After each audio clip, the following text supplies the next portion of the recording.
یہ آج سے 3500 سال پہلے کا زمانہ ہے، جب فرعون مصر نے موسیٰ علیہ السلام اور ان کی قوم بنی اسرائیل کا پیچھا کیا کہ انہیں ختم کر دے، اور اچانک ایک ایسا مقام آیا جہاں پر آگے صرف سمندر تھا اور پیچھے فرعون مصر کا لشکر، بھاگنے کا کوئی راستہ نہیں تھا۔ تب اللہ تعالیٰ نے موسیٰ علیہ السلام کو حکم دیا کہ اپنا عصا مبارک سمندر پر مارو، لہٰذا انہوں نے بالکل ایسا ہی کیا اور سمندر دیکھتے ہی دیکھتے 2 حصوں کے اندر پھٹ کر تقسیم ہو گیا، اور یہاں پر اتنا لمبا راستہ بنا کہ پوری بنی اسرائیل قوم اپنے مال و اسباب سمیت یہاں سے گزر گئی۔ مگر جب فرعون مصر نے، جو کہ خود کو خدا کہتا تھا، اور اس کے لشکر نے گزرنے کی کوشش کی تو سمندر واپس آ کر مل گیا جیسے پہلے موجود تھا، اور سارا کا سارا لشکر فرعون سمیت غرق ہو گیا۔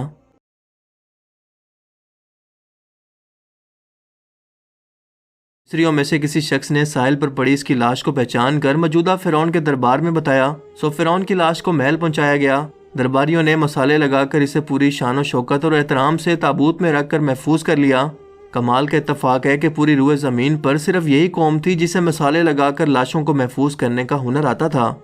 ایسا لگ رہا تھا کہ شاید اس قوم نے اسی دن کے لیے یہ سب کچھ سیکھا تھا۔ اس آیت مبارکہ کی سچائی پر تمام مسلمانوں کا یقین تو تھا، لیکن وہ یہ سمجھنے سے قاصر تھے کہ اس خدائی کا دعویٰ کرنے والے کی لاش بھلا کہاں محفوظ کی گئی ہوگی، اسے کیسے عبرت کا نشان بنایا جائے گا، کون اس کی تصدیق کرے گا۔ یہ اتنا نازک معاملہ تھا کہ ذرا آپ خود سوچ کر دیکھیں کہ قرآن پاک کے اندر بیان کیے گئے اللہ تعالیٰ کے تمام الفاظ میں سے اگر صرف یہ ایک آیت مبارکہ بھی یا اللہ تعالیٰ کا یہ دعویٰ نعوذ باللہ غلط ثابت ہو جاتا تو غیر مسلم کفار کے سامنے مسلمان کس منہ سے باقی قرآنی آیات کا دفاع کرتے۔ مگر یہ اللہ تعالیٰ کا کلام ہے جس کے اندر شک کی کوئی گنجائش نہیں، اسی لیے ہر دور کے اندر اس نے اپنے آپ کو اور اپنے ایک ایک الفاظ کو منوایا۔ 1891 کے اندر دوسری ممیوں کے ساتھ ساتھ اس غرق ہونے والے فرعون کی لاش بھی مل گئی۔ اس کے کفن پر سینے کے مقام پر اس کا نام لکھا ہوا تھا۔ ان ممیوں کو ماہرین اپنے ساتھ قاہرہ لے گئے، جہاں پر جب اس کا تفصیل سے جائزہ لیا گیا تو فرعون والی ممی پر جمی ہوئی نمکیات کی تہ سے اس بات کی تصدیق ہو گئی کہ یہ وہی فرعون ہے جسے پانی میں غرق کر کے اللہ تعالیٰ نے نشان عبرت بنانے کا وعدہ کیا تھا۔ پوری دنیا میں کھلبلی مچ گئی۔ اس کی تصدیق کے لیے دنیا بھر کے ماہرین آثار قدیمہ اور سائنسدان مصر کی طرف امٹ پڑے۔ مختلف سائنسی ٹیسٹ کرنے کے بعد دنیا بھر کے سائنسدانوں نے تصدیق کر دی کہ دوسری سب لاشوں کی نسبت صرف اس ایک فرعون کی لاش پر ہی سمندری نمکیات کی تہ جمی ہوئی تھی جس نے اسے محفوظ رکھا اور گلنے سڑنے سے بچائے رکھا۔ اس تصدیق کے بعد اسے فائنلی فرعون کی لاش قرار دے کر میوزیم کے اندر محفوظ کر دیا گیا۔ یہاں فرعون کی لاش کا استقبال کسی عظیم زندہ بادشاہ کی طرح کیا گیا۔ فوجی دستوں نے اسے سلامی دی اور اس کی ممی کو ماہر ڈاکٹروں کی ٹیم کے حوالے کر دیا گیا۔ اس ٹیم کے سربراہ تھے ڈاکٹر مورس بوکائے، جو مذہبی طور پر کرسچن تھے۔ معلوم ہوا کہ اس کی لاش اور جسم کے اندر سمندری ذرات ابھی تک موجود ہیں، یعنی یہ کنفرم ہے کہ اس کی موت سمندر میں ڈوبنے کی وجہ سے ہی ہوئی تھی، کیونکہ سمندری پانی کے اندر ہی اس قدر نمکیات پائے جاتے ہیں۔ ڈاکٹر مورس کے لیے بھی ایک حیرت کی بات تھی، اور اسی تجسس میں اس نے اس ممی کے بارے میں مزید جاننے کی کوشش کی تو اسے معلوم ہوا کہ اس بادشاہ کی موت کے حالات مسلمانوں کے نبی حضرت محمد صلی اللہ علیہ وآلہ وسلم پر نازل ہوئی کتاب قرآن پاک کے اندر آج سے 1400 سال پہلے تفصیل سے درج ہیں۔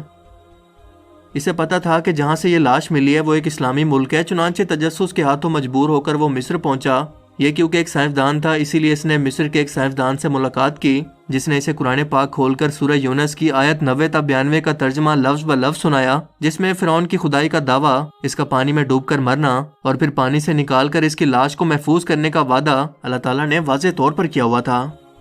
ان قرآنی آیات کا اشارہ بالکل واضح تھا اور صرف ایک جانب تھا کہ تجھے میں مرنے کے بعد آنے والوں کے لیے محفوظ کر کے عبرت کا نشان بنا دوں گا۔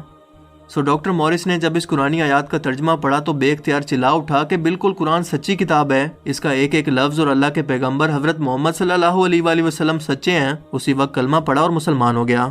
غزہ کے اندر فرعون کے مقبروں کے شہر میں موجود توتن خامن کے ڈھانچے اور باقیات پر جب جدید ٹیکنالوجی کی مدد سے ریسرچ کی اور سپر کمپیوٹرز کی مدد سے 2000 جسمانی نقوش کی مدد سے اس کے جسم کے خد و خال کی تصویر کو تیار کیا تو معلوم ہوا کہ یہ فرعون قدر نازک جسم کا مالک تھا۔ اس کا بایاں پاؤں ٹیڑھا تھا اور بیماری اور کمزوری کی وجہ سے وہ چھڑی کے سہارے چلتا تھا۔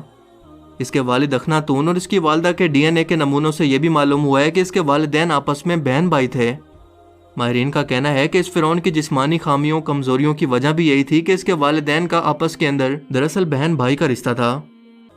اس کے علاوہ سائنٹسٹ کو ایک اور بات نے چکرا کر رکھ دیا کہ اس لوہے کو زنگ بھی نہیں لگ سکتا تھا، اور اس طرح کے لوہے کی مصر کے اندر موجودگی بہت ہی حیرت کی بات تھی۔